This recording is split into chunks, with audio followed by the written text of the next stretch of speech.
Imagine standing at the edge of everything. There is no wall, no last star, no glass dome where the universe stops. There's only more universe, not because it's pushing into a bigger room, but because space itself keeps unfolding, like a story that writes new pages while you read it. Here's the brain twister. If nothing exists outside the universe, what is it expanding into? The honest answer is strange but simple. It expands into itself. To see why, we have to change how we picture space, time, and distance. Start with a familiar picture, then break it. Imagine a balloon with tiny ink dots on its surface. As the balloon inflates, every dot moves away from every other dot. From any single dot, the whole surface seems to expand, and the farther another dot is, the faster it recedes. But the balloon is only a tool for thinking. Real space needs no rubber shell and no outer room. In Einstein's general relativity, space and time form a flexible fabric whose shape can change on its own. So what does expansion actually mean? Not that galaxies were shot from a central blast racing through a pre-existing emptiness. Instead, the space between far-flung galaxies stretches. Picture the distance between two distant galaxy clusters as a flexible ruler. Over time, the ruler itself gets longer. Locally, gravity glues things together. Your mug, Earth, the solar system, even the Milky Way, so they don't swell. On the largest scales, though, the flexible ruler lengthens everywhere at once. That quiet stretching is cosmic expansion. Now, if the ruler grows, doesn't it need extra shelf space to grow into? Only if space was sitting inside something larger. But geometry can be complete in itself. Consider Earth's surface. It has no edge. You can walk east forever and never fall off. From within the surface, north of the North Pole, is not a real direction. It stops making sense. Asking what the universe expands into assumes an outside direction we could point toward. According to general relativity, the universe doesn't require one. It can be a self-contained geometry whose distances change with time. Is this more than clever language? The sky carries evidence. Light from faraway galaxies is stretched to longer, redder wavelengths, a redshift that is partly the imprint of space itself stretching. NASA's Hubble Space Telescope helped show how recession speed grows with distance, and the effect appears in survey after survey. The cosmic microwave background, the faint afterglow of the hot early universe, mapped by ESA's Planck mission, shows tiny ripples that evolve exactly as an expanding cosmos predicts. Here's a statement that sounds illegal. Some galaxies recede from us faster than light. Does that break Einstein's speed limit? Number. Nothing moves through space faster than light, but the fabric of space can stretch so that two far-separated places drift apart faster than light can bridge the gap. No signal outruns light locally. Think of two ants on a rubber band you're stretching. Neither ant runs faster than the speed limit, yet the distance between them can grow very quickly. If expansion is everywhere, why don't we feel it? Because on small scales, it is weak compared with local forces. Electromagnetism holds your chair together. Gravity binds Earth, the Sun, and our galaxy. Expansion wins only in the broad deserts between galaxy clusters, where matter is thin and distances are enormous. There, the flexible ruler quietly lengthens. But what about nothing? We often imagine nothing as an empty container, a blank shelf waiting for objects. Physics uses the word more carefully.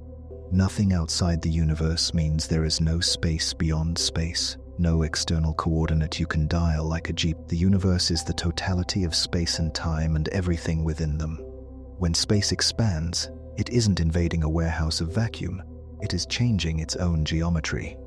In general relativity, geometry is dynamical.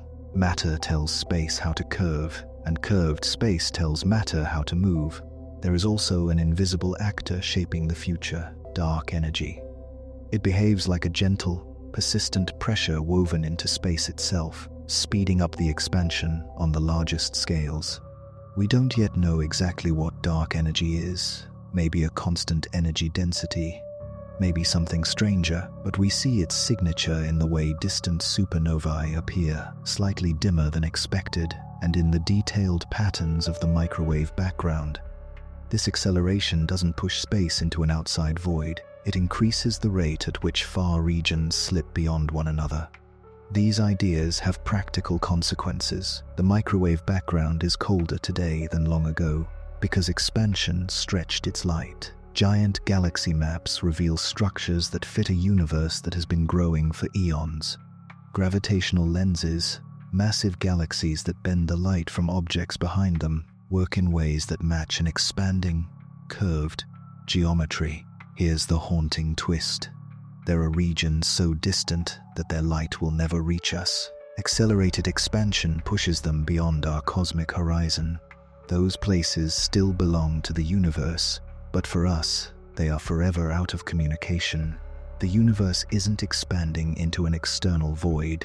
It is expanding away from itself, stretching the distances between islands of matter until each island grows lonely, then quiet. So when you ask, what is the universe expanding into? The deepest answer is a change in perspective. The universe grows by redefining distance. It doesn't occupy a bigger room, it rewrites the map. There is no outer edge to hit, no beyond to spill into only a restless fabric whose stretch is built into the laws of gravity. If that leaves you a little dizzy, good.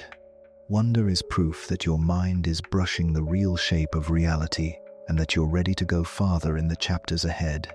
If the universe has no edge, where did the Big Bang happen? The answer is everywhere at once. Not everywhere, as in a bomb exploding into space, but everywhere, because space itself was smaller, hotter, and denser, then began to stretch. There was no empty outside. Distances inside the universe grew. There is no center to point at. Wherever you stand, the sky tells the same story. Picture a loaf of raisin bread rising in an oven. The dough is space, the raisins are galaxies. As the dough expands, every raisin sees the others drift away. The farther a raisin is, the faster it recedes, not because it is thrusting forward, but because there is more dough between them. That is Hubble's insight in plain words. Distance and recession go together because the ruler that measures cosmic distances is stretching. Hubble and Planck maps confirm this pattern. Balloons and bread seem to need an outside room for the balloon to inflate or the loaf to rise. Real space does not. Mathematicians talk about intrinsic geometry properties you can measure without stepping into a higher dimension. You can live on a surface, draw triangles, measure angles, and decide whether your world is flat or curved, all from the inside. Our universe works the same way. Its geometry can change without an external container. So what is actually changing? Not the galaxies themselves. Gravity binds stars into galaxies and galaxies into clusters. What changes is the scale of the map we use for the gulfs between those clusters. Cosmologists call this the scale factor. You do not need its equation, you only need the idea that the map's scale is not fixed. It is like a beach where the tide repaints distance markers every hour. Your feet stay put, but the numbers you'd write in the sand to label distances slowly grow. Because the map's scale can change fast enough, faraway galaxies can recede from us faster than light, and we cannot catch their signals. That does not break relativity's speed limit, which applies to motion through space. Expansion is motion of space itself. Locally, nothing outruns a photon. Globally, the gap can widen faster than light can stitch it closed. Think of two boats idling on a sea while the tide rises between them, lifting and separating them without engines revving. All of this leads to a crucial distinction, what we can see versus what exists. The observable universe is the sphere whose light has had time to reach us since the hot, bright beginning. Beyond that sphere, more universe almost certainly continues. The cosmic microwave background, the faint afterglow first mapped by Kobe and WMAP and sharpened by ESA's Planck mission, is a baby picture of that early time. It reaches us stretched and cooled because space has been expanding during its entire journey. What about the shape of the whole? In principle, Space could be positively curved like the surface of a sphere, negatively curved like a saddle, or very close to flat. Measurements of the microwave background and huge galaxy surveys point to a universe that is nearly flat on large scales. Flat, here, does not mean two-dimensional. It means parallel lines. Stay parallel and triangles add to 180 degrees, aside from tiny ripples from gravity. Near flatness also helps explain why distant regions look similar. Let's clear a few myths. First, there was no quiet center where the Big Bang happened and everything raced outward. Every observer sees distant galaxies moving away, and none gets the special seat. Second, expansion does not tear atoms or solar systems apart. Local forces easily win on small scales. Third, redshift is not only a Doppler siren, it is also the mark of wavelengths being stretched by the growth of space in between. Astronomers separate these effects by comparing supernovae, galaxy spectra, and the microwave background. If the map's scale is changing, why does it change the way it does? Gravity usually attracts, so you might expect expansion to slow down. For billions of years, it did.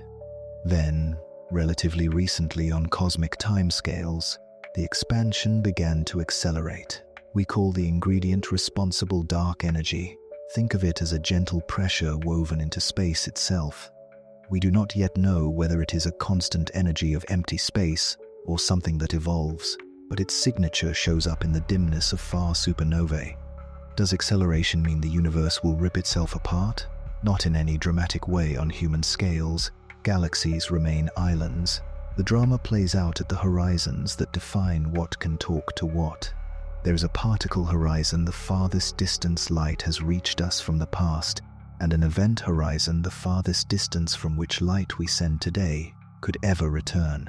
Accelerated expansion pushes these horizons so that some regions slip beyond forever.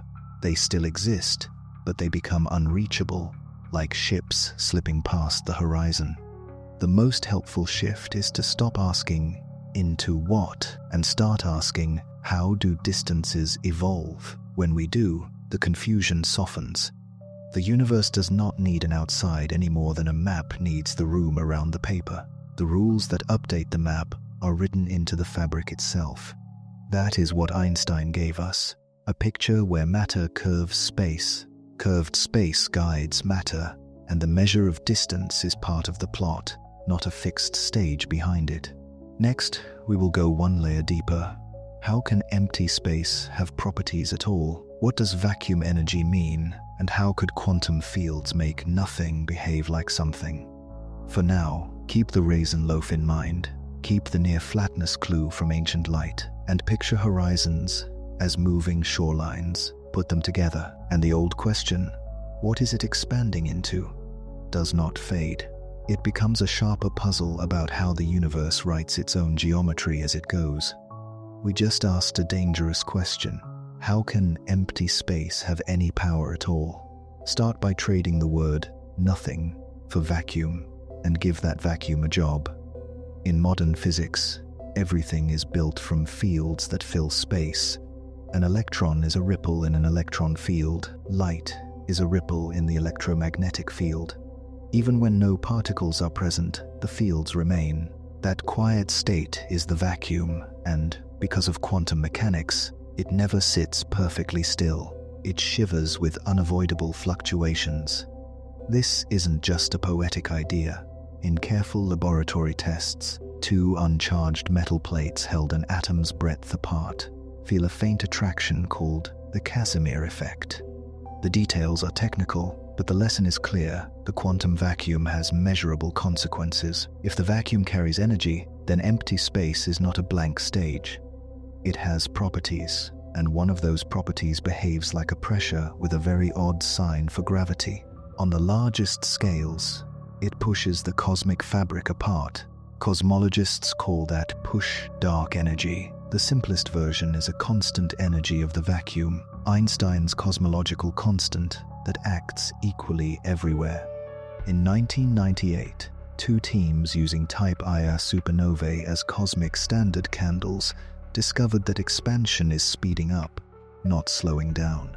Later, precision maps of the cosmic microwave background by NASA's WMAP and ESA's Planck reinforced a picture of a nearly flat universe with accelerating expansion.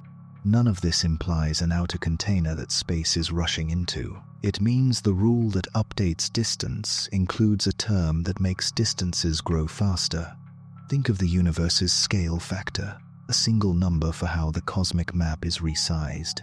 Matter and radiation try to break it. Dark energy nudges it forward. On small scales, gravity and electromagnetism win chairs, planets, and galaxies stay bound. In the wide deserts between galaxy clusters, the nudge wins. That describes the recent universe. But the very young universe likely did something even wilder. For a tiny fraction of a second after the hot beginning, distances doubled again and again at an almost unimaginable pace, not into an outside, but by multiplying the scale factor everywhere at once. Inflation smooths and flattens space, helping explain why the microwave background looks nearly the same in every direction, and why the geometry we measure today is so close to flat. Where does inflation get its fuel? In many models, a high-energy field temporarily behaves like a supercharged form of vacuum energy. While it dominates, stretching is relentless. When the field relaxes, its energy converts into a hot bath of particles, the start of the hot Big Bang that makes hydrogen, stars, and galaxies. Crucially, the smallest quantum jitters were stretched to cosmic size. Over billions of years, gravity amplified those ripples into the web of galaxies we map today. Now a natural worry appears.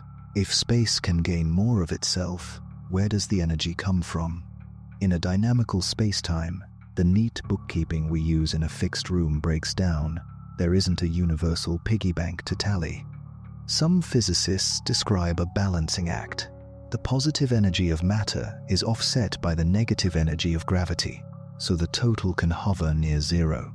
That picture is suggestive, not a theorem, but it shows why "from nothing" is the wrong phrase. The right phrase is evolving geometry. Another cartoon says virtual particles pop out of nothing and vanish. As a quick sketch, it's fine, but it can mislead. The vacuum isn't a factory spitting out real, detectable particles without cause. Under special conditions near black holes, or in a rapidly stretching spacetime, the line between vacuum and particles blurs, and you do get real effects like Hawking radiation or particle creation during inflation. The key idea is that fields and geometry together decide what counts as a particle. All of this folds back into our guiding question. If nothing exists outside the universe, what is it expanding into? We can now answer plainly. Nothing outside means there is no meaningful direction beyond space, no outer shelf to occupy. Expansion is an internal update of distances driven by what space contains and by its own properties, matter and radiation in the past, dark energy today, and perhaps a special field during inflation. The map grows because Einstein's equations allow the scale factor to change with time.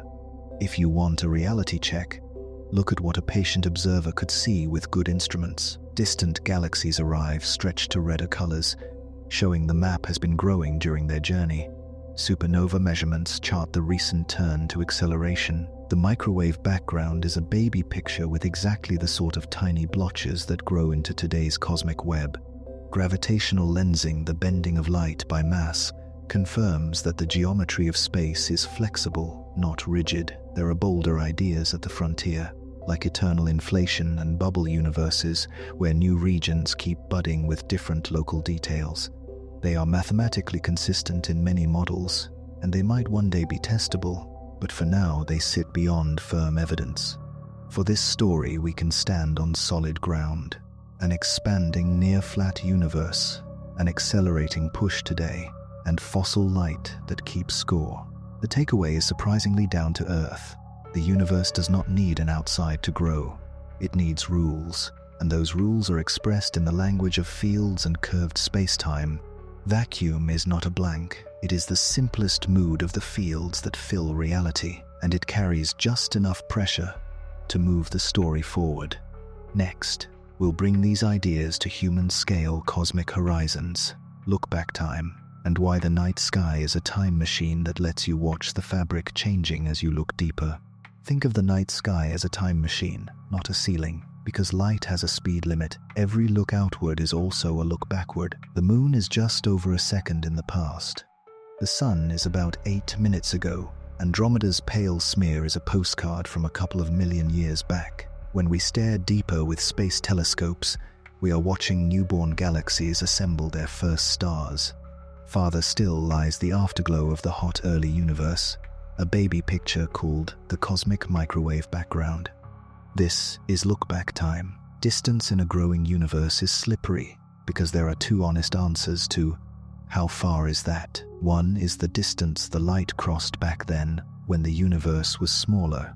The other is the distance now, after billions of years of stretching. Astronomers give those distances careful names, but you do not need the labels to grasp the point. The ruler on the cosmic map is not printed in ink. It is a rubber band being tugged while the message is still on the way. The light itself carries the proof. As space expands, the crests of a wave are pulled apart. Blue becomes red, short becomes long. Measure that redshift, and you measure how much the universe has grown during the light's journey. That is why galaxies far away look redder than nearby cousins, and why the microwave background arrives today as a faint, cold glow. You are not just seeing objects, you are reading the stretching of space written into their light. Now meet the cosmic horizons, the natural boundaries of knowability. The particle horizon is the farthest distance from which light has had time to reach us since the hot beginning. It marks the edge of our observable universe, not because there is a wall, but because our movie has not played that far yet. Beyond it, more universe continues offstage, doing whatever it does whether or not we can watch. There is also the event horizon, a subtler line drawn by accelerated expansion. Imagine beaming a pulse of light today toward a very far galaxy. Because dark energy speeds the growth of space, there are places from which that light can never come back to us, no matter how long we wait. They are not outside the universe, they are outside our forever conversation zone. In a poetic sense, the event horizon is the limit of our future phone calls with the cosmos. These horizons evolve. Early on, the particle horizon grew quickly, as light linked nearby regions. Later, as space kept stretching and dark energy took over, more and more distant regions slid beyond the event horizon. One horizon brings the reachable past closer, the other lets parts of the future drift away.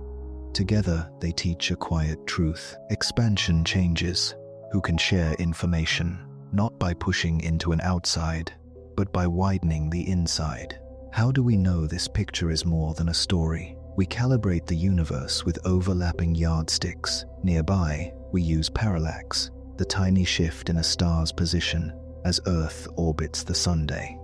Farther out, special stars and supernovae act as standard candles. We know their true brightness, so their apparent dimness tells us distance. On even larger scales, faint ripples in the galaxy web baryon acoustic oscillations mark a standard step across the map. Combine any of these yardsticks with a galaxy's redshift, and you can trace how the scale of the universe has changed with time. This is how missions like Hubble, Webb, and ESA's Planck built a consistent picture of an expanding, nearly flat cosmos. Redshift also slows the tempo of distant events. A supernova's rise and fade play in slow motion because the same stretching that lengthens wavelengths also stretches the tick marks on the light curve. The universe writes its expansion not only in color, but in time. When astronomers see that slow-motion heartbeat in faraway explosions, they are watching the clock of space itself run differently. These ideas resolve an old riddle. Why is the night sky dark? If the universe were eternal, static, and simply infinite, every line of sight would end on a star and the whole sky would blaze. This is Olber's paradox. It dissolves when you include look-back time, redshift, and horizons.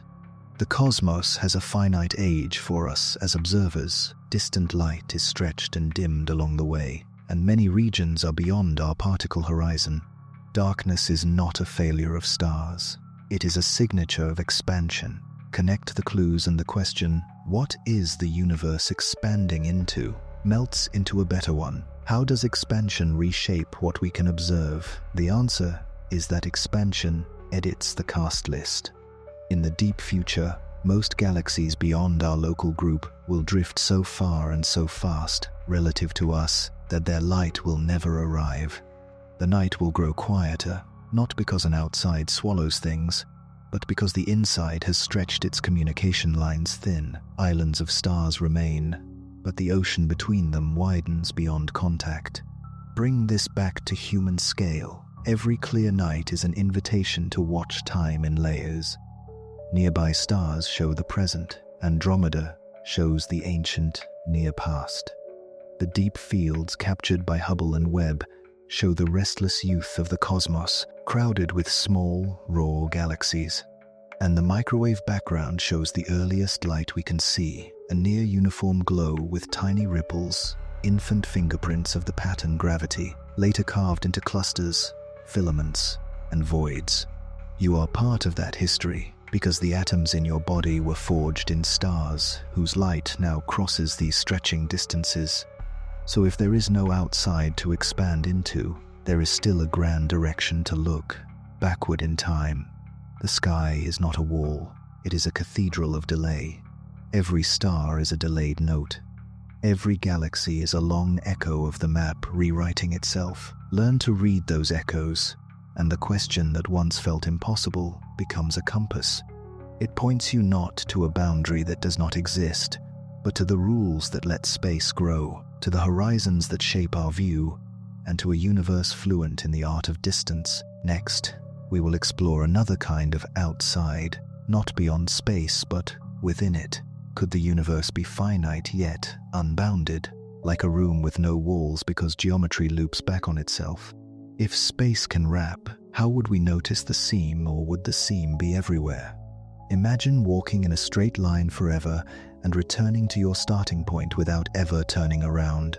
No walls, no cliff, just a strange loop that brings you home. That is what finite yet unbounded means.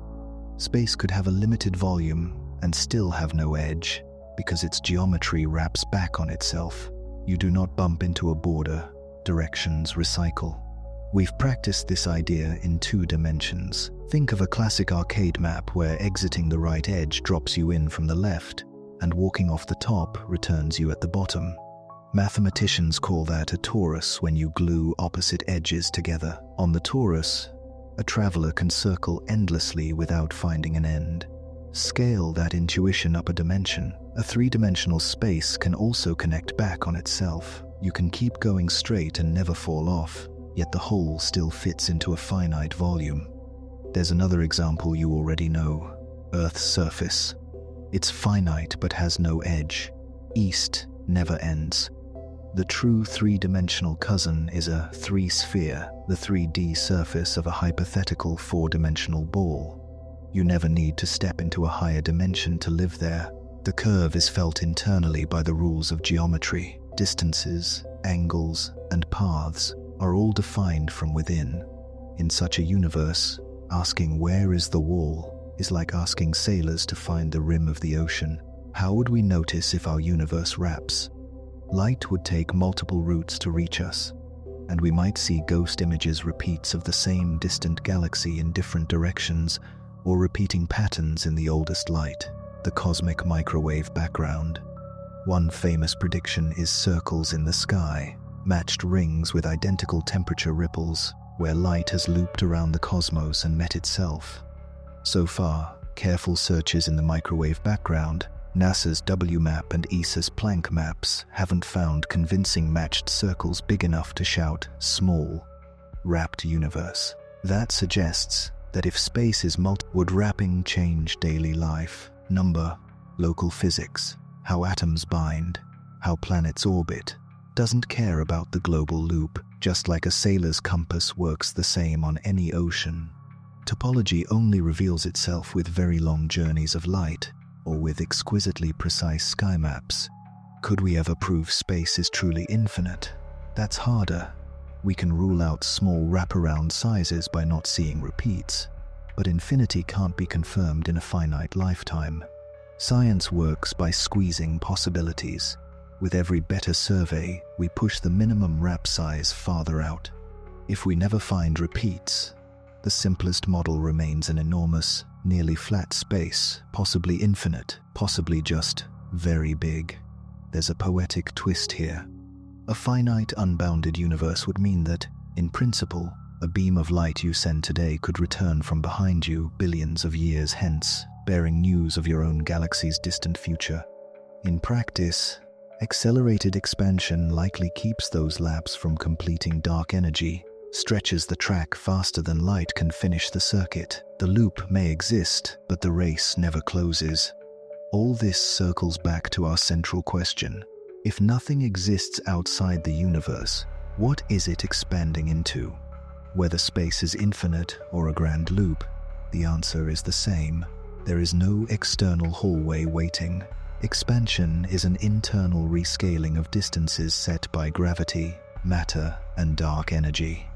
If the cosmos is a loop, it grows like a ring that widens without needing a larger table. If it's not, it still grows without an outside, because the fabric defines its own stage. Would wrapping change daily life, number, local physics, how atoms bind, how planets orbit?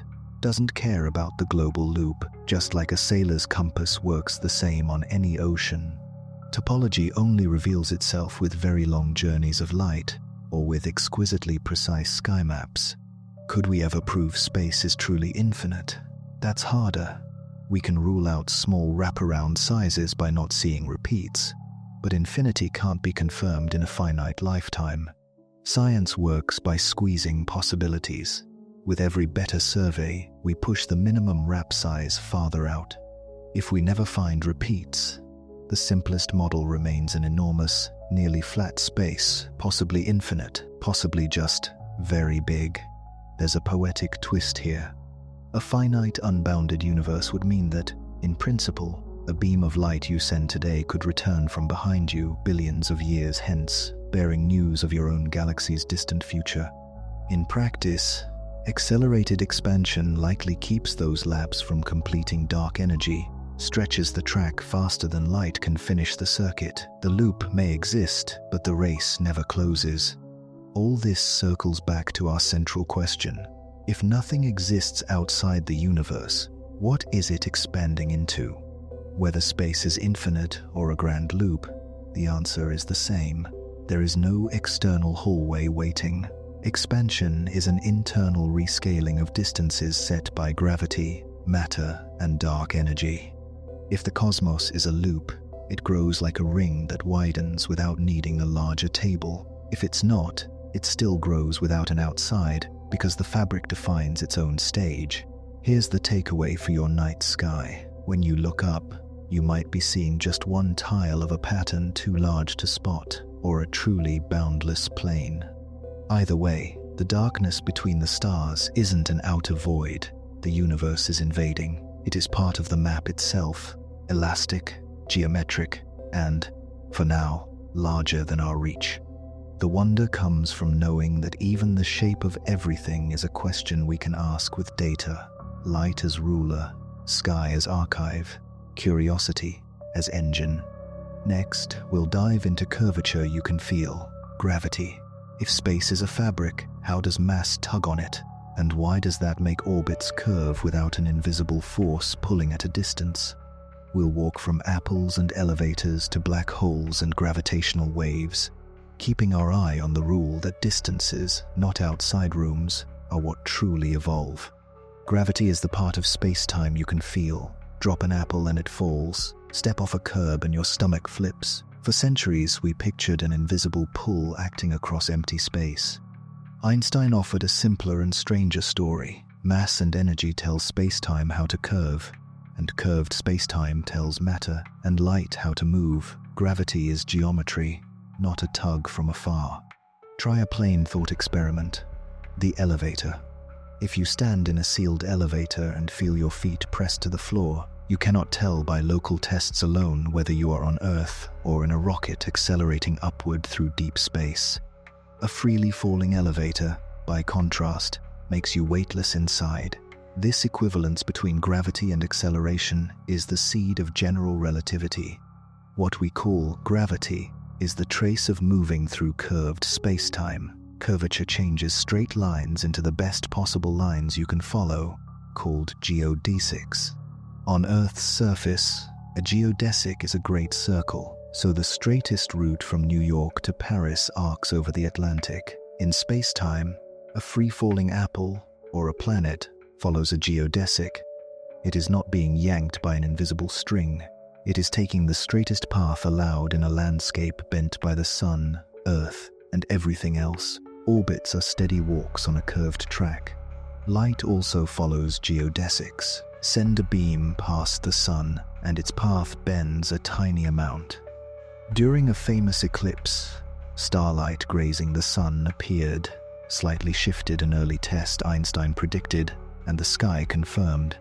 Near black holes, the effect becomes dramatic. Light can loop around, making rings and multiple images.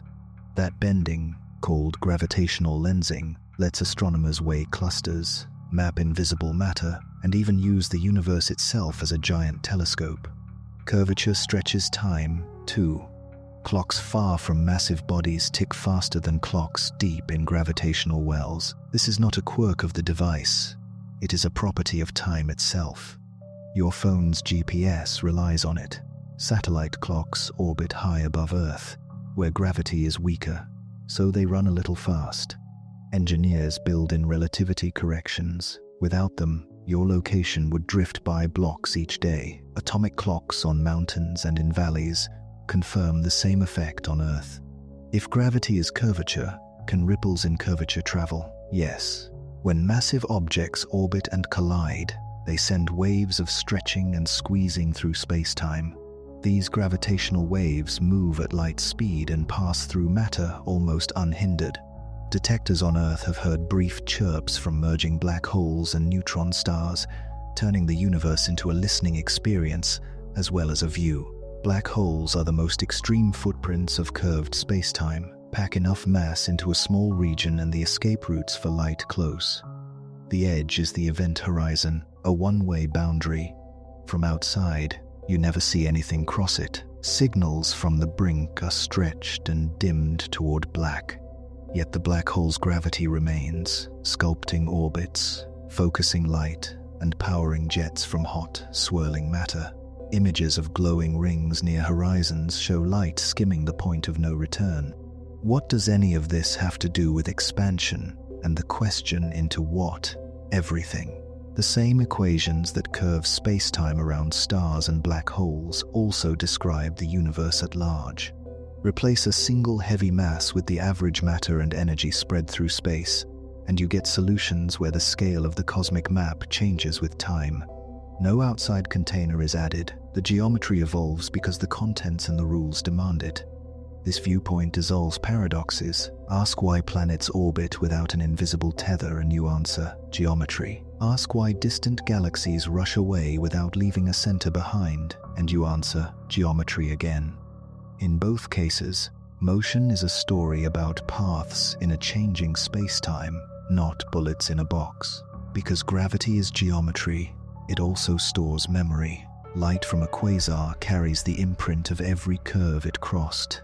Waves from a merger carry the history of the orbit that made them. The cosmic microwave background preserves a fossil map of tiny curvature ripples frozen when the universe was young. Read enough of these records and you reconstruct not an outer boundary, but an inner rulebook. Mysteries remain. We still debate the exact nature of the dark matter that lensing reveals, and the true identity of dark energy that accelerates expansion. On the largest scales, the geometry is set by these unknowns. On the tiniest scales, quantum rules should join in, but we do not yet have a complete quantum theory of gravity. Somewhere between the whisper of a gravitational wave and the roar of the hot beginning, a deeper map waits. For now, keep this picture. Gravity is not a force reaching from a hidden hand. It is the flexible grammar of space-time, writing curves that apples, planets, and photons read the same way. Expansion is that grammar applied to everything at once, a rescaling of the whole paragraph. rather than ink spilling onto a new page. When you ask what the universe is expanding into, the answer returns as a verb, not a place. The geometry evolves. Next, we will zoom out to the largest structures born from these rules, the cosmic web of filaments and voids, and see how a nearly uniform beginning grew into clusters, walls, and great empty gulfs, without ever needing an outer edge. Picture the universe not as a random sprinkle of stars, but as a vast, delicate lace. From far enough away, matter arranges itself into glowing filaments, wide walls, and deep, quiet voids. Where the strands cross, galaxy clusters gather like bright knots. Between them, deserts of almost nothing stretch for hundreds of millions of light years. This is the cosmic web, and it grew from a nearly uniform beginning without pushing into any outside. It is geometry, gravity, and time-weaving structure. The first hints were tiny ripples in the young universe, minute variations in density stamped into the hot plasma we now see as the cosmic microwave background. Think of them as a faint relief map of hills and valleys on the earliest sky. As space expanded and cooled, gravity leaned on those hills. Valleys deepened, hills grew steeper, and matter drifted toward the lows. Nothing needed an external nudge. The rule was simple. Where there is a little more, gravity invites more. Slightly richer patches became richer, while slightly poorer regions surrendered matter to their neighbors. Over time, the contrast sharpened, and the seeds of structure emerged. Dark matter supplied the invisible frame. It does not glow or collide the way ordinary gas does, but it makes and feels gravity. Because it ignores light, it gathered first, forming halos, gravitational basins that ordinary matter could later fall into. Gas followed the dark matter, heating as it compressed, cooling as it radiated, and finally igniting the first stars. Those stars lived fast and died as supernovae, seeding space with heavier elements and stirring the gas. Feedback from these fireworks carved channels, blew bubbles, and regulated the pace of new star formation. Even the web's typical spacing carries a memory. In the early plasma, pressure waves rippled outward, like sound through a crowd. When the universe cooled enough for atoms to form, those waves froze, leaving a subtle preferred separation between galaxies, a standard step on the cosmic map. Today, that fossil shows up as a faint bump in galaxy statistics. By measuring it across many distances, astronomers check how the scale of the universe has changed and how dark energy now accelerates that change. Look at a deep survey, and you see the web traced by light, but most mass is dark. How do we know the scaffolding is real? Gravity bends light, and the web acts like an uneven lens. Background galaxies appear slightly stretched and aligned. By collecting those tiny distortions over wide areas, we paint maps of mass itself, not just starlight. The result matches the picture: diffuse halos connected by filaments, with clusters at the intersections. Independent tools agree galaxy motions, hot cluster gas seen in X-rays, and supernova distance ladders tell the same story. Expansion and structure are not rivals. They are partners at different tempos. On the grand stage, the scale factor grows, increasing average distances between far-flung regions. Locally, where matter has pooled into halos, gravity wins and collapses proceed. A forming galaxy is not flying through space to meet its neighbors. It is falling within a deepening bowl, while the tabletop itself slowly stretches. That is why clusters can grow even as the universe expands, and why the emptiest voids grow emptier as matter drains toward the filaments. Voids are not empty of story. They are laboratories where the expansion's influence is cleanest, with little local gravity to confuse the view. Galaxies in voids tend to be small and odd, quietly evolving far from the bustle of clusters. Filaments, by contrast, are crowded highways, gas streams along them toward the knots, sometimes shocking and heating where rivers collide. Telescopes that see X-rays and ultraviolet light catch these hidden flows, revealing the warm hot medium that ties the web together. Our home is part of this pattern. The Milky Way and Andromeda sit in a small group on a sheet-like structure near a larger cluster. On bigger scales, Our region is one eddy in a vast flow of galaxies moving along filaments toward massive attractors. None of this motion points to a special center. Every knot sees neighbors recede on average because the map's scale is changing, even as local gravity choreographs dances on the knots.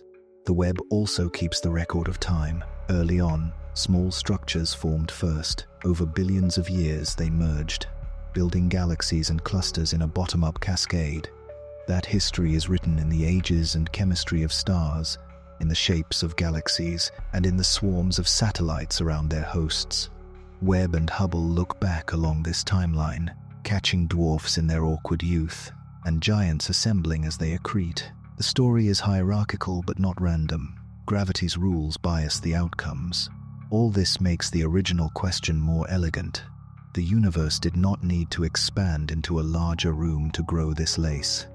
Once the laws give you a flexible geometry and gravity that amplifies slight unevenness, structure appears from within. Filaments stretch longer as the scale increases, voids widen, and knots continue to condense, all without reference to an outside. What changes is not the occupancy of a container, but the internal measure of distance and the flows that measurement guides. There is a quiet humility in this view. The cosmic web is grand yet comprehensible. We map it by reading ancient light, by weighing shadows with lensing, and by counting the fossil ripples from the hot beginning. We model it with simple rules and check it against the sky. Every success tightens the weave between idea and evidence, and every mismatch points to new physics waiting in the dark. Next, we will follow one of those mismatches to its heart, the case for dark matter, what clues first revealed it, why ordinary matter falls short, and how the unseen majority shapes everything from spinning galaxies to the fate of clusters, always within a universe that expands by changing its own geometry, never by spilling into somewhere else. Astronomers once expected the visible cosmos to add up neatly, count the stars, weigh the gas, and gravity should match the glow. Instead, the sky kept answering with a shrug. Galaxies spun too fast, clusters held together too well, and light itself bent more than the visible mass could explain. Piece by piece, a picture emerged of an unseen majority shaping everything we see. We call it dark matter, not because it is spooky, but because it neither shines nor absorbs light. It reveals itself only by gravity. Start with a disk galaxy like our Milky Way. If starlight told the whole story, stars far from the center would orbit more slowly, like planets whose speeds drop with distance from the sunday. When Vera Rubin and colleagues measured those speeds, the outer stars refused to slow down. Rotation curves were flat, not falling. The simplest reading is that galaxies sit inside huge halos of invisible mass, extending far beyond the luminous disks. The stars are test particles skimming the edge of a deeper well. On grander scales, Fritz Zwicky noticed that galaxies in the Coma cluster rushed about as if far more mass were present than the telescopes could see. Decades later, gravitational lensing light bending around mass made the argument visible. The space around clusters warps background galaxies into arcs and smears. Map the lensing, and you map the gravity. The result? A skeleton of mass far heavier than the starlight suggests. Sometimes the cosmos stages a perfect experiment. In the Bullet cluster, two clusters collided head-on. The hot, ordinary gas slammed together and slowed, lighting up in X-rays. The main mass, seen by lensing, slid through with the galaxies, barely breaking. Gravity said the bulk of matter did not behave like colliding gas. It passed through like ghosts do, interacting weakly with itself and with normal matter. That clean separation is hard to fake without adding a truly dark component. Zoom back to the early universe, and a third line of evidence appears. The cosmic microwave background is sprinkled with tiny hot and cold spots. Their sizes and patterns encode the stew of ingredients at that time. Read those patterns, and you get a recipe. A little ordinary matter, much more dark matter, and a pinch of something that acts like a smooth pressure dark energy. With those amounts, computer simulations grow a cosmic web that looks like the one we actually observe. What is this dark matter made of? We know a few things it is not. It cannot be just faint stars and cold gas. There is not enough.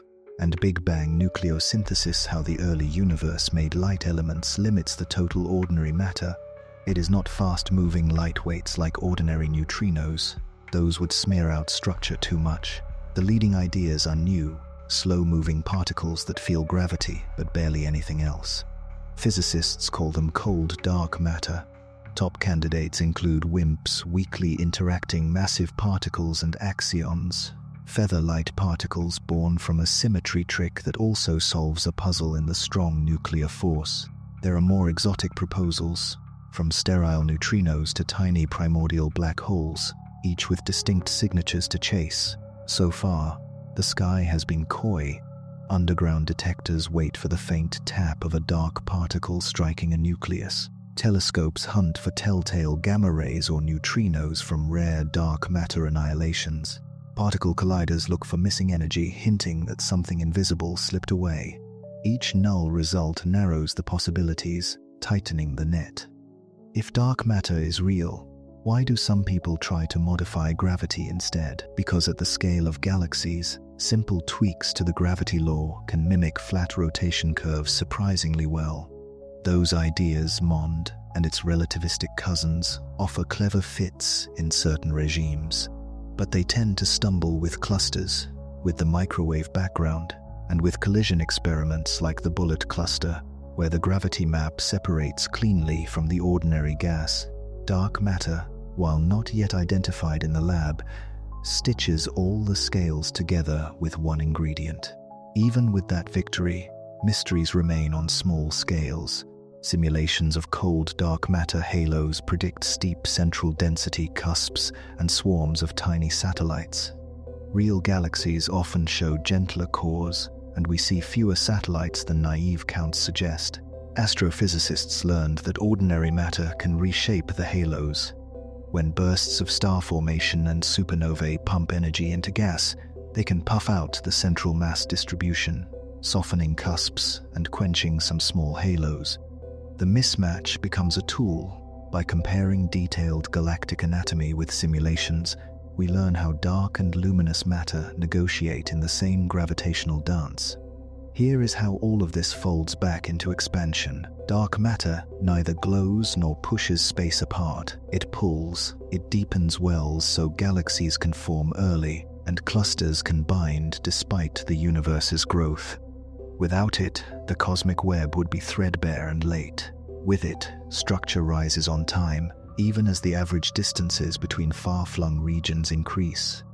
The expanding map and the dark scaffolding are two sides of one story: geometry that changes with time, and mass that tells geometry how to curve.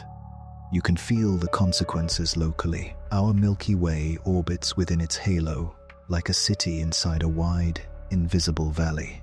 The way stars stream in the outskirts, the motions of satellite galaxies, and the lensing of background light all trace that valley's shape. Even the path our local group takes through the cosmic web, drifting toward massive attractors, owes more to dark matter than to starlight. When you see a deep image, peppered with galaxies and faint, stretched arcs, you are seeing the handwriting of the unseen. We end this chapter with a sober thrill. The case for dark matter is one of the most persuasive in modern science. Multiple, independent clues pointing to the same conclusion across vast ranges of scale and method. Yet the identity of the stuff remains hidden. That tension, secure effect. Unknown cause is a signpost, not a failure. It tells us where to look harder, build better instruments, and let data rewrite our guesses.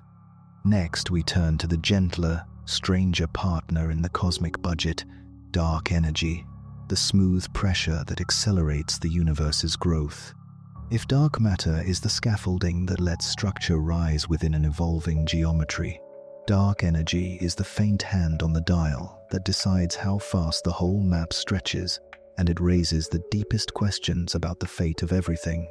Dark energy is the quiet accelerant in our story, the smooth pressure that makes the universe's expansion speed up.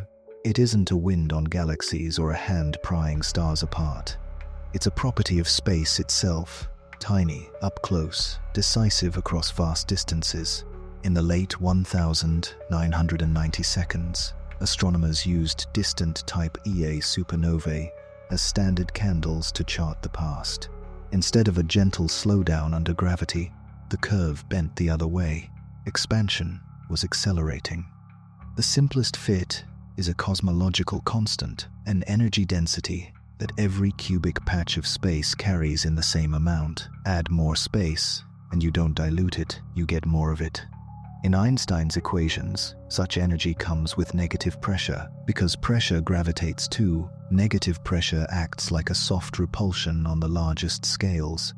It doesn't shove matter around locally. It changes how the scale of the whole map updates with time. Is that just math? The sky keeps agreeing. 3 independent yardsticks point to the same picture. First are those supernova distances. Second are tiny ripples in the cosmic microwave background. Their sizes and heights reveal the contents and geometry of the early universe. Third is a fossil sound wave in the galaxy web baryon acoustic oscillations that leaves a preferred separation between galaxies and serves as a standard step on the map. If dark energy fills space, why don't we feel it? Because nearby, other forces dominate. Electromagnetism holds matter together. Gravity binds planets to stars, and stars to galaxies. Dark energy's influence is tiny on those scales. It wins only across the wide deserts between clusters, where gravity is weak and distances are enormous. Think of it as a barely noticeable interest rate on the universe's ruler, irrelevant over a day, obvious over billions of years. Still, a pure constant may be only an approximation. Physicists keep the door open for a slowly changing form, an ultralight field nicknamed quintessence, or stranger options. To keep score, they summarize dark energy with a dial called the equation of state parameter, W, which relates pressure to energy density. If W equals -1, you have a true constant. If it differs, even slightly, dark energy evolves. Measuring W and whether it changes with time is a central goal of modern cosmology. So far, the evidence sits near the constant case. Supernovae, the microwave background, baryon acoustic oscillations, and lensing tell a consistent story. There are small tensions at the edges, such as mild disagreements between the expansion rate inferred from early universe data and the rate measured more directly nearby. They might fade with cleaner calibrations, or they might hint that dark energy is not perfectly simple. Because dark energy acts everywhere, it reshapes our horizons. Without acceleration, sufficiently patient observers could in principle exchange light with ever more distant regions. With acceleration, more and more of the cosmos slides beyond our event horizon. Light sent today from those realms will never reach us. That is not an outer wall. It's what happens when the inside stretches its phone lines so thin that calls cannot connect. In the deep future, only our local island of galaxies by then merged into one giant system will share a common sky. What fate follows? If dark energy is a true constant, expansion speeds up at a steady exponential pace. Stars die, new star formation dwindles, black holes evaporate on fantastically long timescales, and the universe drifts toward a cold big freeze. If dark energy grows stronger with time, if W dips below -1, the phantom case, the scale factor could blow up in a finite future. In extreme versions, clusters, galaxies, solar systems, and eventually atoms would be torn apart in a big rip. There is also a deep puzzle. Why is dark energy so small? Quantum field theory naively predicts a vacuum energy far larger than nature allows, so large that the universe would have flown apart long before stars formed. The observed value is tiny by comparison, yet not zero. This cosmological constant problem is among the hardest in physics. Some hope for a symmetry that cancels nearly everything. Others suggest selection effects across a multiverse. Only regions with gentle vacuum energy form galaxies and observers. However you frame it, Dark energy does not make expansion go into anything. It makes expansion an internal rule. Space carries a built-in pressure that steers how distances evolve, and that is enough. Balloons and raisin-bread are useful metaphors if you remember their limits. They need a room. Real space does not. In reality, the scale factor rises because gravity's equations say it should, given what the universe contains and how those contents behave. There is comfort in this strangeness. We discovered acceleration in the faint flicker of supernovae. We cross-check it by reading ancient light, weighing the web with lensing, and pacing off fossil sound waves. Each technique asks a different question. All point the same way. As surveys grow deeper and wider, they will either lock in simple, constant dark energy or force a rewrite that teaches us something profound about space, fields, and time. Let the idea settle. Dark energy is not an outside force. It is a quiet term in the universe's rulebook, present in every patch, small up close, overwhelming at reach. It changes what distance wants to do with time. It turns our original question inside out. The universe does not expand into a place. It expands by obeying a law. Understanding that law is how we learn, both where we came from and where we are headed. Next, we turn to time itself. If the universe writes new distance over distance, how does it write new moments over moments? We will explore cosmic time, proper time, and why two observers can disagree about duration without either being wrong, all inside a cosmos that grows by changing its own geometry. Time in the expanding universe is not a single drumbeat. It comes in layers, the way distance does. There is the time on your wristwatch, the time on a satellite's clock, and the cosmic time cosmologists use to tell the big story. Seeing the differences turns our opening puzzle. What is the universe expanding into? Into a better question: how do moments stack when space-time itself is elastic? Start small with your proper time. Proper time is what a clock measures along its own path. It is personal and local. Take two identical atomic clocks and separate them. Leave one near sea level, fly the other around the world and keep it high. When you reunite them, they disagree by tiny but measurable amounts. Motion and gravity stretch or squeeze the intervals between ticks. Your phone's GPS would drift badly every day if engineers didn't pre-correct satellite clocks for these relativistic effects. Now, zoom out to cosmic time. Imagine ideal observers sprinkled through space who drift with the large-scale expansion, neither falling into galaxies nor rocketing between them. Each of these co-moving observers sees the cosmic microwave background as equally bright and equally warm in all directions, without a big dip from motion.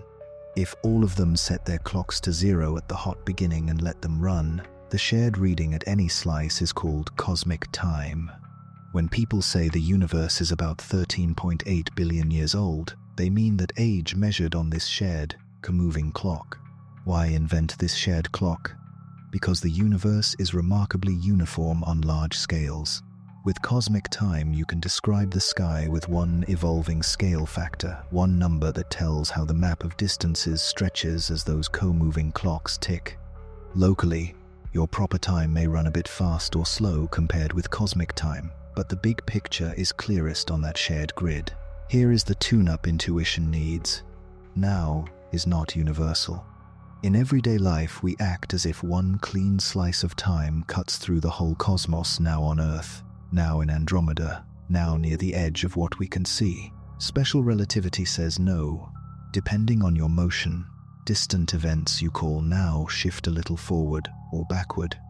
In curved space-time, you can still choose sensible slices, and cosmic time is a convenient one, but nature does not hand you an absolute, observer-independent present. That erases a hidden assumption inside. What is the universe expanding into right now? There is no unique right now that spans all of space. Expansion means that as cosmic time increases, the scale factor increases. It is an internal rule linking moments and distances, not a march into an external schedule or container. Relativity also untangles a famous puzzle. If very distant galaxies recede faster than light, How can their photons ever reach us? The answer lives in time, not law-breaking speeds. Light emitted long ago, when those galaxies were much closer, can still be en route to us even if the sources are now beyond the distance where recession exceeds light speed. The changing scale factor lets light thread a path through a dynamic geometry. Gravitational time dilation adds another reminder that time belongs to geometry. Deep in a galaxy cluster, where the gravitational well is strong, clocks tick slightly slower than in empty intergalactic space. 1 billion years can differ subtly depending on where you wait. On human scales, the differences are tiny, but they are real. You might ask whether there is a before cosmic time zero. Our best tested physics traces the universe back to a very early, hot, dense era. Beyond that, ideas multiply. Some models propose a bounce before the hot Big Bang. Others imagine eternal inflation that buds new regions with fresh cosmic clocks. Yet the question, what was it expanding into before time began, misfires for the same reason. What is north of the North Pole? Misfires. The words point outside the domain, where they make sense.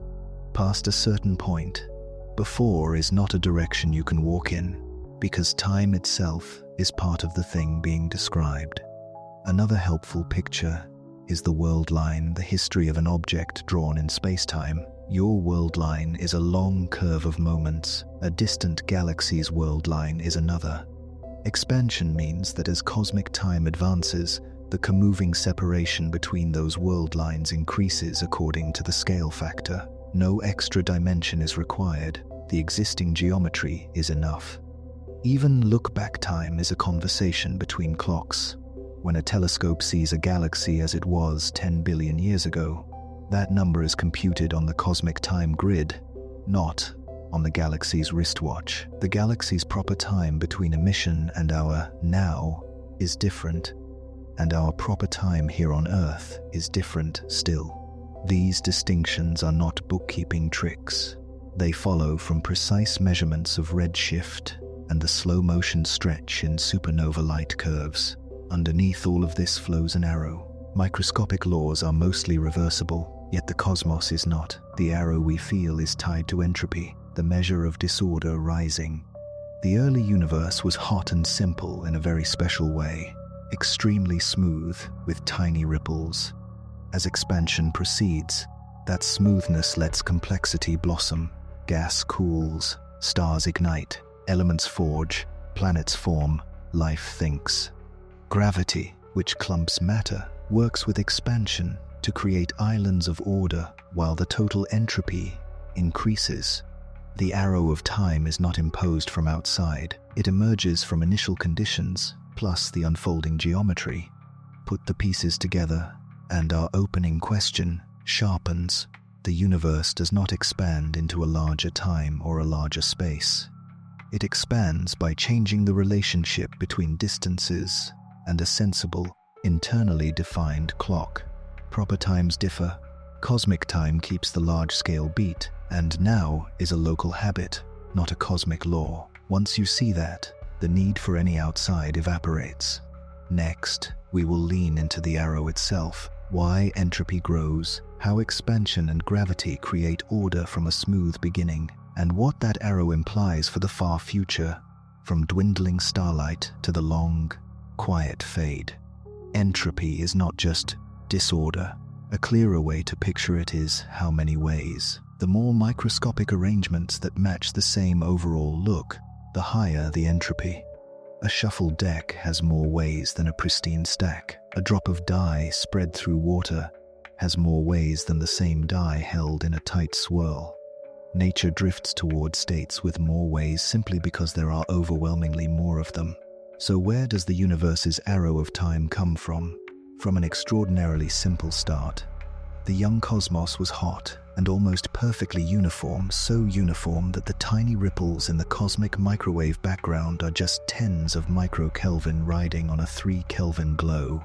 Hot does not automatically mean high entropy once gravity enters the story. For gas in a box, spreading out raises entropy. For self-gravitating matter, smoothness is special and low entropy, Because gravity can create far more macroscopic arrangements by clumping than by staying perfectly even. From a smooth beginning, there are countless ways to grow lumpy structures, clouds, stars, galaxies, and clusters. That abundance of possible outcomes gives time a direction. Expansion sets the stage. As space stretches, the average density falls, and the radiation bath cools. Cooling lets protons and electrons combine into neutral atoms, ending the early fog and letting light travel freely, the last scattering snapshot we still see as the microwave background. Later, continued cooling lets gas shed energy, settle into dark matter halos, and collapse into stars. The flow is one way, because there are astronomically more disordered arrangements, turbulent gas, diffuse starlight, dusty clouds than finely tuned, perfectly balanced ones. You could, in principle, reverse all the motions and unscramble everything, but the coincidences required are so extreme that the chance is effectively zero. Stars are engines for the arrow. Their cores fuse nuclei and release energy. Locally, stars build structure, thin rotating disks, layered atmospheres, planetary systems with rich chemistry. Globally, they raise entropy by converting concentrated nuclear fuel into vast floods of lower energy photons. Earth lives off that gradient. We take in low entropy sunlight and radiate higher entropy heat to space.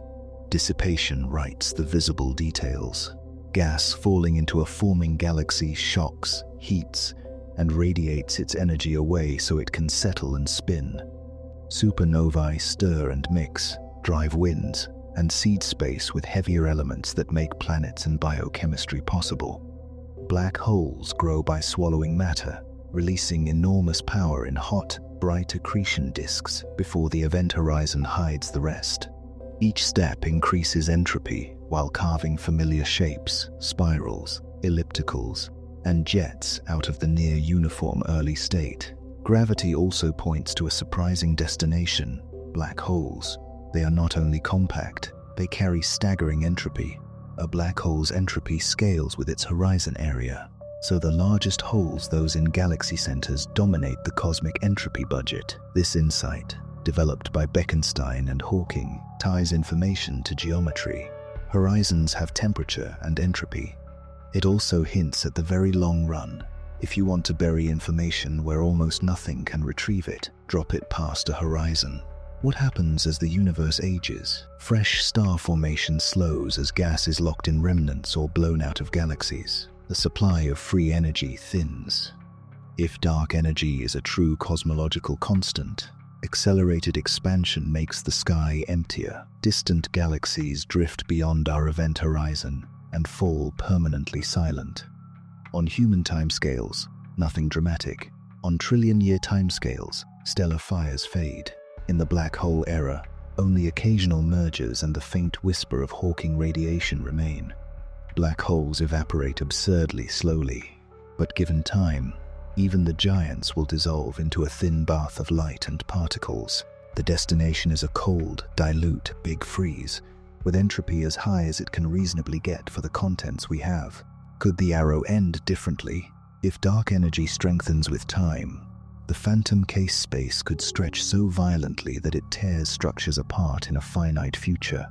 A big rip that unbinds clusters, galaxies, solar systems, and eventually atoms. If, instead, dark energy fades and gravity one day wins globally, expansion could slow and reverse into a big crunch, erasing our present arrow in a collapse that might seed a bounce. Current evidence favors endless thinning, not a crunch, but the frontier stays open to careful tests using supernovae, galaxy surveys, gravitational lensing, and precision maps of the microwave background. Why was the early universe so low entropy that an arrow could begin at all? That remains one of the deepest questions. Cosmic inflation offers a partial answer. A brief, furious growth spurt can iron out wrinkles and set nearly uniform initial conditions, while quantum jitters plant the seeds that later become galaxies. But inflation shifts the mystery back one step. Why were the conditions for inflation right? We do not yet know. The ultimate explanation may live in a symmetry we have not discovered, in a deeper principle that selects smooth starts, or in a broader picture where many regions exist with different properties and only some grow galaxies like ours. Notice what the arrow does not require: an outside timeline or an external sink for disorder. Entropy rises because the internal space of possibilities explodes as gravity sculpts, radiation streams, and matter rearranges. The universe writes its own before and after by coupling geometry to statistics. The question, what is the universe expanding into, quietly transforms into which configurations does it flow? And the answer is, into the overwhelmingly numerous ones. You can watch the arrow in everyday scenes. A hot cup cools as heat diffuses away. A nebula brightens where gas compresses and dims as it radiates. A spiral galaxy's crisp arms blur over eons as stars wander and scatter. Even memory is part of the arrow. Records accumulate in tree rings and ice layers, and in photons still traveling toward us from long-dead stars. Those photons are receipts for entropy increases that already happened. The arrow also explains an everyday asymmetry in knowledge. Because entropy was lower in the past, we can reconstruct yesterday more confidently than we can forecast tomorrow. We remember supernovae that already flashed. We can only estimate which stars will explode next. Our brains are entropy processing machines, burning free energy to write and update models that help us survive. Prediction is hard, while retrodiction is easier, not because we lack willpower, but because that is how time works in a universe where possibilities multiply. Through every stage, the headline stays the same. The universe does not expand into an exterior. It expands by changing distances and by moving from rare arrangements to common ones. Gravity amplifies tiny imbalances into structure. Radiation carries news of those changes across the sky. Horizons decide which stories can still be shared. The arrow is not imposed from beyond the map.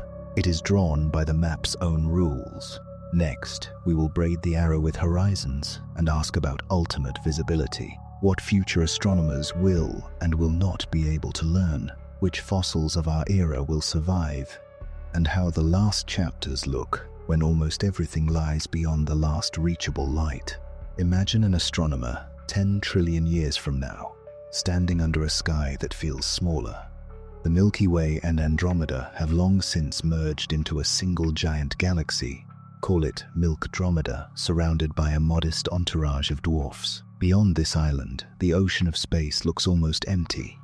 Not because an outside swallowed the cosmos, but because accelerated expansion has tugged the distant shoreline past the event horizon. The rest of the cosmic web still exists. Its light simply can no longer reach the island. The universe has not grown into a bigger room. It has stretched its internal distances so far that most of its far-flung regions are no longer in conversation. What, then, could tomorrow's astronomers still learn, and what would be gone for good? Start with the fossils close to home. Stars remember. Their chemical recipes record the ashes of ancient supernovae. Old globular clusters carry the imprint of when and where they formed. Stellar streams, delicate ribbons torn from dwarf galaxies, trace past mergers like footprints around the halo. Even when the wider universe falls quiet, the local archive remains rich. Gravity leaves deeper imprints. The shapes and motions of stars in the outskirts reveal the invisible dark matter valley that encloses the galaxy. Future surveys could map that valley with exquisite precision by timing stellar orbits, weighing satellite galaxies, and reading subtle microlensing, where foreground stars briefly magnify background ones.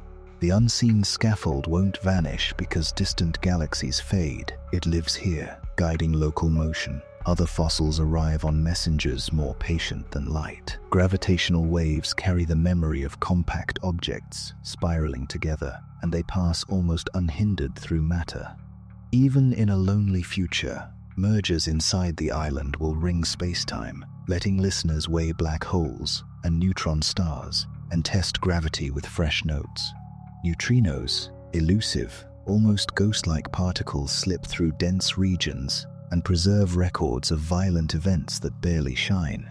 What will be lost is the simple, global context.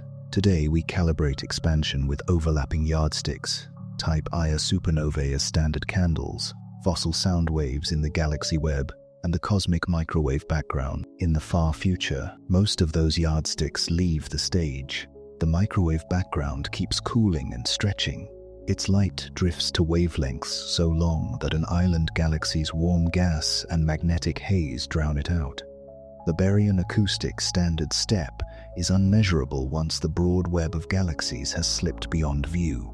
With so few external beacons left, direct distance redshift plots become impossible. Does that mean future astronomers would reinvent a static universe? Not if they read the remaining clues carefully. Expansion still edits local observations in quiet ways.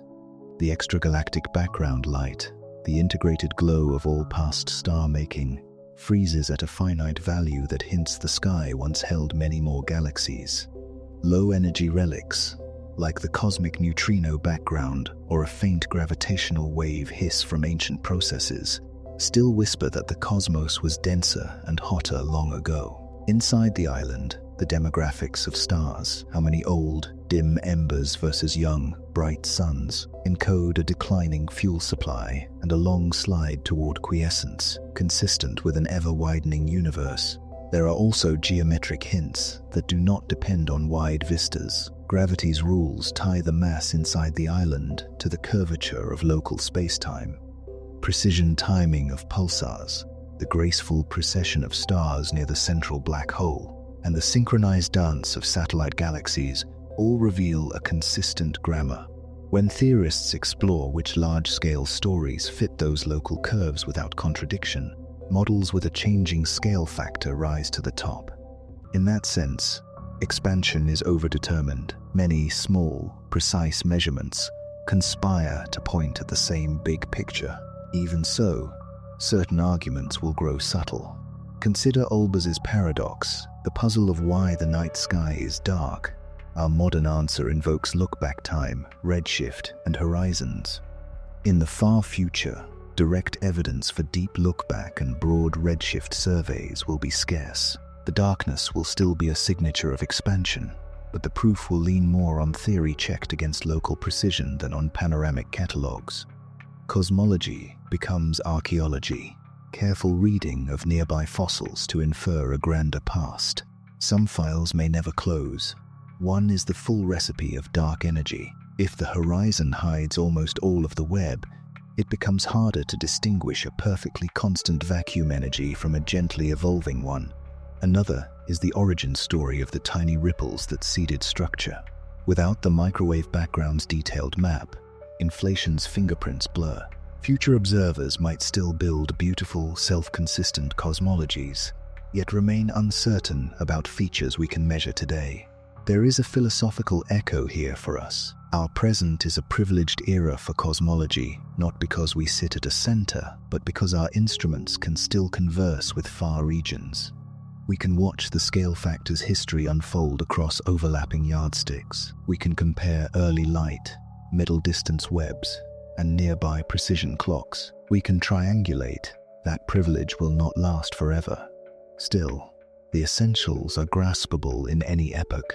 Physics near you, read with care, tells the truth about faraway things.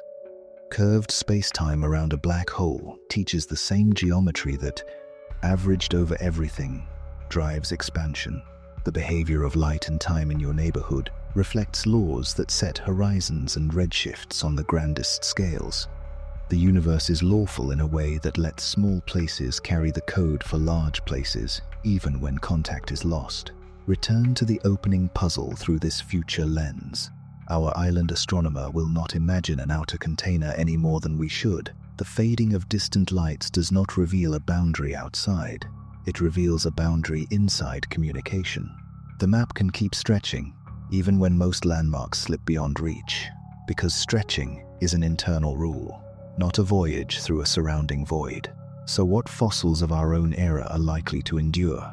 Star catalogues, elemental abundances etched in stellar atmospheres, the orbits of long-lived pulsars, the mass map of the local dark halo, the spectrum of relic neutrinos. and the background hum of gravitational waves, perhaps even ancient probes drifting in deep interstellar space, quietly announcing that thinkers once asked these questions. These are durable receipts in the ledger of a universe that grows by rewriting its distances. In the end, ultimate visibility is not about finding an edge. It is about learning which stories the cosmos still allows us to share. Horizons tell us what remains in conversation. Fossils tell us what has already spoken. Both remind us that the universe expands by changing relationships among things that exist, not by invading a place that does not. That lesson will be true for the last astronomer as it is for us tonight, beneath a sky still crowded with reachable evidence. Let's clear the fog around our biggest mental traps. Start with a picture that seduces everyone: the balloon. Dots on the rubber are galaxies, and as the balloon inflates, every dot moves away from every other. Good, but the balloon has an outside air and a rubber skin. Real space does not. The useful part of the analogy is only this: distances on the surface grow without any dot being the center. Forget the rest. No nozzle, no room, no shell, just an internal stretch. A second trap is the idea of a cosmic center. Pick any galaxy, and it looks like everything else is fleeing from it. That's not because you're special. It's because expansion looks the same from anywhere. Imagine baking raisin bread. Every raisin sees all the others drift away as the dough rises. Ask, which raisin is the center? And the recipe laughs. In our universe, the center is a trick of perspective. The equations don't name one. What about edges? We're allergic to edgeless things, because most objects in our lives have skins: cups, rooms, bodies, planets. Geometry doesn't need skins. Earth's surface is a two-dimensional world, with no border you can walk off.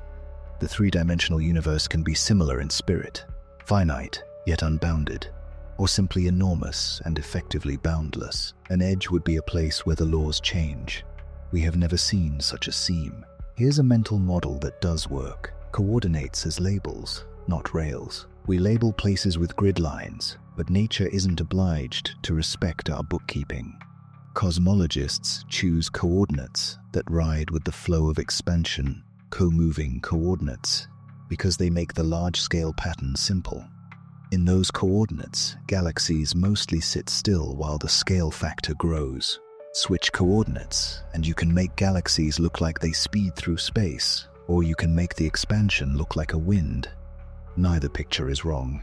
It's the same physics written in different grammar. Another helpful split is between motion through space and growth of space. A rocket can move through space and never top light speed. Regions of space can also separate because the ruler grows between them. That's how some galaxies recede faster than light without breaking relativity. No object outruns a photon locally, but the gap can widen globally because the metric, the rule that measures distance, changes with time. You might worry that changing the metric is just fancy language, so we ask the sky to judge. Light from distant galaxies arrives, stretched to redder colors, the mark of a growing scale factor. Supernova light curves play in slow motion their rise and fall. Timelines stretch exactly as the wavelengths do. The cosmic microwave background, mapped in exquisite detail by Kobe, WMAP, and Planck, shows the tiny ripples you'd expect if a hot, dense universe cooled while its distances expanded. Independent yardsticks, like baryon acoustic oscillations and weak lensing, line up with the same story. But if the expansion is everywhere, why aren't you expanding? Because local bonds are tougher than the cosmic nudge. Electromagnetism and chemical forces hold your body together. Gravity binds the solar system, our galaxy, and clusters. Expansion wins only across the wide emptiness between clusters, where nothing else is loud enough to compete. Think of paint drying on a stretchy canvas. The canvas grows, but each painted flower, held together by its own chemistry, keeps its shape. A classic misconception is that galaxies are moving into emptiness that pre-exists. Flip that thought. Expansion isn't a voyage through a hallway. It's an update to the hallway's floor plan. No additional tiles are laid down. The size of each tile grows, even more radical. If space is globally curved or wrapped, The entire shape can scale without any new outside to grow into. That's what intrinsic geometry means. Everything is defined from within. So what counts as proof for from within? Lensing does. Gravity bends light, and the pattern of bending across the sky tells you the geometry the light crossed. Galaxy motions do. Their peculiar streams along filaments and into clusters fit a space-time whose distances change in time. Gravitational waves do. They propagate at light speed through the same flexible geometry that expansion uses. These are not metaphors, they are measurements. Let's also trim our metaphors. The rubber sheet picture for gravity is tolerable if it reminds you that mass changes paths, but the sheet is pulled down by Earth's gravity cheating. The real idea is curvature you can detect from inside. Triangles with funny angle sums, clocks that disagree at different heights, beams of light that converge where Euclid said they shouldn't. You never need to step outside to notice the curve. A final trap is linguistic. When we say nothing outside the universe, we smuggle in the idea that outside is a place that could exist. In physics, universe already means all of space and time and their contents. Outside is not a meaningful direction. The right replacement question is always internal. How are distances changing? What sets that change? Matter, radiation, dark energy. What do light and clocks say about the result? Those are questions instruments can actually answer. Bring the pieces together. The balloon gives us center-free growth. Raisin-bread gives us recession without a preferred seat. Coordinates remind us that description is not law. Redshift, supernovae, lensing, and the microwave background turn philosophy into numbers. And the phrase expanding into dissolves into a more precise sentence. As cosmic time increases, the scale factor grows, and co-moving distances rise in a self-contained geometry. Hold on to that sentence. It is humble, but it is the key that unlocks the whole puzzle without adding imaginary rooms. The universe doesn't swell inside a larger space. It stretches its own map, following rules we can test, refine, and if the sky insists, rewrite. Wonder belongs right there, where clear ideas meet stubborn evidence and leave no room for an outside that never needed to exist. We've cleared the biggest traps, so let's visit the frontier, where measurements sharpen the story, and the question, what is the universe expanding into, becomes testable. Frontier 1 is the present-day expansion rate. Two careful methods differ by a bit. Read the early universe, its baby picture, in the cosmic microwave background, and you infer one Hubble rate. Build a distance ladder from nearby stars to supernovae, and you infer a slightly higher one. This Hubble tension may fade as calibrations improve, or it may hint that we're missing a small ingredient. Either way, the test is internal. We're asking how our rulers and clocks stitch together across time, not whether space needs an outside to grow into. Frontier 2 is growth. We can watch how clumps of matter swell by measuring weak, lensing the small, coherent stretch of background galaxies by foreground mass, and by tracking galaxy motions. Some surveys find growth a touch slower than our baseline model predicts. That could be survey systematics, the messy way galaxies trace the dark scaffolding, or the first sign that gravity behaves a hair differently on huge scales. Again, no container is required. We're asking whether the same curved space-time grammar that bends starlight near a galaxy also writes the large-scale script of structure. Frontier 3 is geometry writ large. Measurements point to a universe that is nearly flat within our observable patch. Parallel lines neither noticeably converge nor diverge across billions of light-years. Nearly, however, leaves room to test. New maps of microwave background polarization, deeper lensing surveys over half the sky, and standard sirens gravitational wave distances from merging binaries will tighten curvature bounds. Each technique ties local physics to global shape without invoking an outside. Topology stays in play. If space wraps back on itself, light could lap the cosmos and produce repeating circles in the sky in the microwave background. We have not seen convincing circles, which means any RAP would have a very large fundamental size. Future maps with lower noise and better foreground cleaning will keep looking. Even a null result is valuable. It pushes the minimum RAP size farther out and clarifies that our patch is big enough to look edgeless. Inflation, the early, furious growth spurt, remains under the microscope. It explains the sky's near uniformity and near flatness, and predicts the seed ripples we observe. It also predicts a faint swirl pattern in the microwave background's polarization, created by primordial gravitational waves. Detecting those B modes would be a smoking gun for violent stretching in the first instant. Failing to see them rules out specific models and guides the theory. Either outcome refines the internal rulebook for how distances evolve. The cosmic web itself is an antenna for new physics. If dark matter is slightly warm, the smallest clumps blur. If neutrinos are a bit heavier, growth slows. If dark energy drifts from a perfect constant, the acceleration history tilts. Precision sky maps convert such microscopic tweaks into macroscopic fingerprints. Altered lensing patterns, shifted galaxy statistics, small changes in the way the scale factor rises. Early galaxy surprises fit this logic too. First looks with the James Webb Space Telescope found bright, organized systems at young ages, and headlines shouted, "Too early."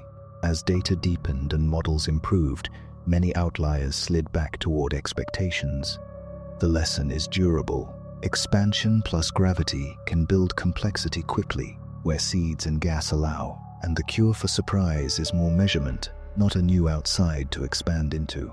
Technology is the quiet hero. Wide surveys will track billions of galaxies across years, turning the sky into a movie of structure growth. Radio arrays will map neutral hydrogen in 3 dimensions across cosmic time. Space missions will measure the microwave background's polarization with exquisite sensitivity, chasing primordial waves and pinning down curvature. Space-based gravitational wave observatories will hear mergers from across the universe and provide standard siren distances that anchor the expansion history without relying on traditional brightness calibrations. Why does all this bear on our opening puzzle? Because every frontier test reaffirms the same premise. The universe changes by internal rules. When numbers disagree, expansion rate, growth rate, we do not add imaginary rooms. We either fix our rulers and clocks, or admit a gentle amendment to gravity or to the energy budget that fills space. The canvas remains the same, self-contained fabric. We just learn its weave. Keep the human angle close. The physics that times your GPS satellites, relativity's grip on clocks, also times pulsars that weigh the Milky Way's dark halo.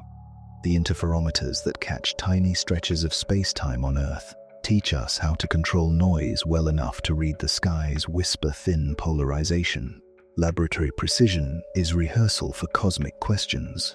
Our instruments extend our senses, and the circle of light they cast is the only edge we ever meet. So the frontier is not a fence at the universe's boundary. It is the growing halo of things we can measure. As that halo expands, it keeps revealing the same principle that runs through this entire story.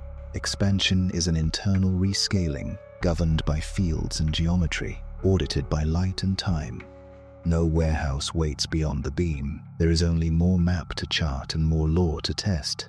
In the final chapter, we'll pull the threads tight, condense the answer into one clear breath you can carry anywhere, gather the metaphors that help without misleading, and leave you with a compass for any night sky. A universe with no outside, growing by the steady logic of its own laws. Take a slow breath and hold one sentence in your mind. The universe is not expanding into anything. It is expanding by changing the distances within itself. Everything we've explored is a footnote to that sentence. Space is a flexible geometry, time is a local rhythm, and expansion is an internal rule that updates both together. No outer room, no cosmic wall, no bigger box required. If you need a picture, choose the map, not the balloon. The map updates its scale. 1 mile becomes a slightly longer mile, while the highways and towns keep their shapes if their own bonds are strong. Galaxies are those towns. Their stars huddle under gravity and electromagnetism, so they don't puff up with the map. Far between them, in the quiet deserts, the numbers on the map drift apart. That drifting is expansion. If you need a compass, use 3 questions. First, what do light and clock say? Redshift stretches colors, and distant supernovae play in slow motion, just as relativity predicts. Second, what does gravity say? Matter and energy curve space-time, and curved space-time guides motion of apples, planets, photons, and the whole cosmic web. Third, what do horizons allow? The particle horizon marks how far the past can talk to us. The event horizon marks which future conversations we can never hold. If you need metaphors, keep only the parts that help. The raisin loaf, distances grow without a center. The North Pole. Some questions, what's north of north? Dissolve once you understand the geometry. The rubber sheet. Gravity is geometry you can detect from the inside by how lines bend and clocks tick, not a weight tugging from beyond. Throw away the pieces that smuggle in rooms and skins. If you need evidence, it is layered and redundant. The cosmic microwave background is the baby photo whose tiny ripples grew into galaxies. Its spectrum and patterns reveal a near-flat geometry and a history of stretching. Baryon acoustic oscillations leave a standard step across the galaxy web. Weak lensing weighs the invisible scaffolding and shows the web evolving. Gravitational waves seat relativity at the same table as expansion. Independent yardsticks point to the same portrait, a universe that grows by internal rescaling. If you need ingredients, there are 3 main ones. Ordinary matter makes stars and planets and people. Dark matter deepens the wells, so structure can rise on time. Dark energy is the faint pressure that turns a long slowdown into a gentle acceleration. None of them push space into an outside. They set how the scale factor changes with cosmic time. If you need a shape, remember 2 possibilities that both avoid edges. Space may be vast and effectively unbounded, or it may be finite yet unbounded, like a 3-dimensional loop where straight paths eventually return. Either way, expansion scales the whole geometry from within. If there is wrapping, it is probably on scales larger than our observable patch. If not, the patch we can measure is still huge and very close to flat. If you need an arrow, entropy provides it. From a smooth, low-entropy beginning, gravity and cooling unlock countless ways for matter and light to rearrange. That is why structure blossoms, and why time feels like it flows. Stars burn gradients, black holes store astonishing entropy. In the deep future, if dark energy is constant, the story drifts toward a long, cold hush. If it changes, the ending changes, but the growth of the map is still an internal rule. If you need a frontier, it is made of measurements, not walls. The Hubble tension might refine our rulers, or whisper about new physics. Growth of structure tests might confirm gravity's grammar or tweak a clause. Searches for primordial gravitational waves might stamp inflation in the sky or push us toward another opening chapter. Each result edits the rulebook from within. Nothing adds an outside. Now fold the lesson into your life beneath the night. The sky is a library of delays. Every star is a note from a different year. Every galaxy a paragraph from a different epoch. You are reading a story told by light stretched on the way, by clocks that ran at slightly different rates, and by paths bent just so by the mass between. When you feel the old question rising, what is the universe expanding into? Answer it with the quiet confidence of evidence, into itself, by its own laws, at a pace we can measure. And when someone asks for the 30-second version, give them this. Space and time are a flexible fabric. Matter and energy curve it. The distances between faraway galaxies increase because the fabric's scale changes with cosmic time. Nearby, bonds beat expansion. Far away, expansion wins. There is no outside to grow into, just a map that stretches from within. We know this because light is redshifted. Clocks disagree where relativity says they should, and the oldest light carries the fingerprints of an expanding, near-flat cosmos. Wonder survives this clarity. Our place is not small because the whole is big. It is large because we can understand the rules. From basement lasers that time atomic ticks to telescopes that weigh invisible halos, we have learned to ask only the questions nature can answer, and to let go of the ones that were never questions at all. The night sky will always be a cathedral of delay, and we are its careful listeners. So keep the sentence. The universe is not expanding into anything. It is expanding by changing the distances within itself. From that sentence, everything else follows the web, the horizons, the arrow, the fate, and the thrill of living in an era when the evidence is still arriving. Look up, listen close, and let the map stretch. You are inside the story, not outside the walls, because there are no walls. Take one last look up. The night is not a ceiling but a library of delays, where every star and galaxy whispers how distance and time have been rewritten on the way to your eyes. We followed a single unsettling question. If nothing exists outside the universe, what is it expanding into? And found a cleaner answer. It expands by changing the distances within itself. Space is a flexible geometry, time is a local rhythm, and together they evolve by rules we can test. Forget rooms and walls. The useful picture is a map whose scale updates. Galaxies keep their shapes where gravity and electromagnetism bind them, while the quiet deserts between clusters stretch. There is no center to run from, and no edge to crash into. Whether space is truly boundless, or a grand loop that is finite yet unbounded, expansion rescales the whole from the inside. Evidence anchors the idea. Light from faraway galaxies is redshifted. Supernova clocks tick in slow motion. The cosmic microwave background is a baby photo of a hot, dense beginning, sprinkled with tiny ripples that grew into today's web. Baryon acoustic oscillations mark a standard step across the map. Weak lensing weighs the invisible scaffolding. Gravitational waves carry the same geometry as faint music through space. Independent yardsticks, different messengers, one story. Ingredients set the tempo. Ordinary matter makes stars, planets, and people. Dark matter deepens the gravitational wells so structure rises on time. Dark energy is the quiet pressure that turns a long slowdown into gentle acceleration. None of them pushes the universe into an outside. They simply decide how the scale factor changes as cosmic time advances. Horizons teach humility. The particle horizon marks how far the past can speak to us. The event horizon marks which future calls we will never complete. In the deep future, most galaxies slip beyond conversation, not into a void but beyond our reach because the internal phone lines have stretched thin. Cosmology becomes local archaeology, reading fossils in starlight, motions, and waves. Time gives the arrow.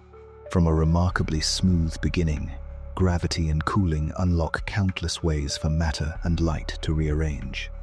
Entropy grows, structure blossoms, stars burn gradients, black holes store titanic entropy. If dark energy is steady, the far ending is a long, cold hush. If it shifts, the finale may change. In every version, expansion remains an internal rule. Frontiers remain lively.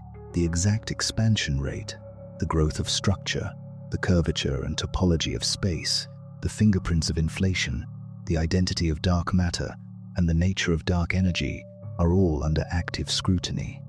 When numbers disagree, we do not invent outside rooms. We refine rulers and clocks, or we adjust the rulebook written in fields and geometry. Either way, the answer stays inside.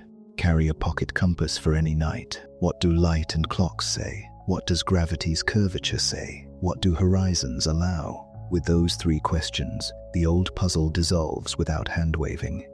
You can step outside with nothing but your eyes, a calm breath, and that compass, and know that the darkness between stars is not a place the universe is invading.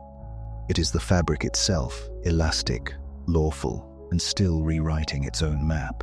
So here is the line to keep. The universe is not expanding into anything. It is expanding by changing the distances within itself. Wonder is not wounded by that clarity. It is multiplied.